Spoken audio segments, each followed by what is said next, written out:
ఉన్నారని మన నిరీక్షణ. కొంతకాలం అయిన తర్వాత మనం కూడా అక్కడికి వెళ్ళిపోవలసిందే.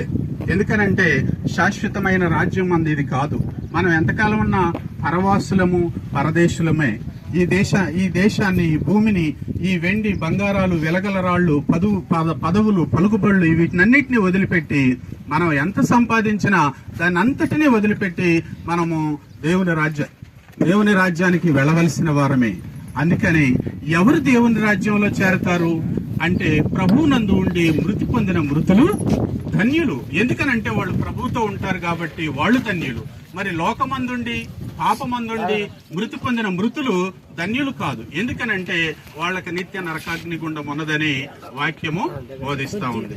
సరే, మంచిది. ఇప్పుడు మనకు కావలసినటువంటి పాయింట్ ఏమంటే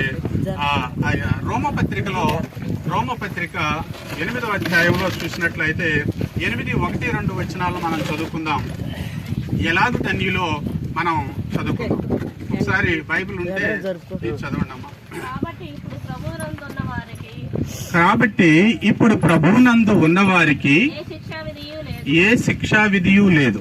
కాబట్టి ఇప్పుడు ప్రభువునందు ఉన్నవారికి, ప్రభువునందు మృతి పొందిన మృతులు ధన్యులు. ప్రభువునందు ఉన్నవారికి ఏ శిక్షా విధియు లేదు, ఏ శిక్ష గాని విధి గాని లేదు. అంటే ఆ శిక్షా విధిని యేసుక్రీస్తు తన మీద వేసుకొని ఆ శిక్షని మన మీదకి రాకుండా కొట్టివేశాడు. కాబట్టి మనం ధన్యులు. అన్నగారు ధన్యుడు.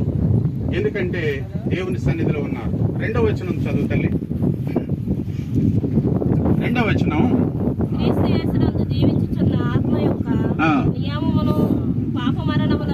పాప మరణముల నియమము నుండి మనలను విడిపించను.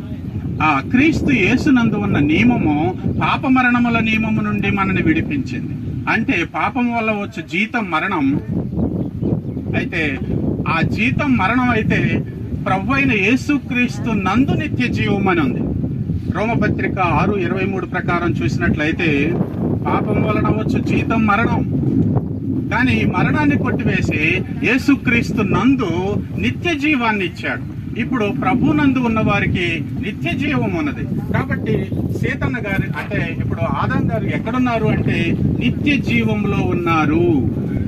నిత్య జీవములో ప్రభు సన్నిధిలో ఉన్నారు.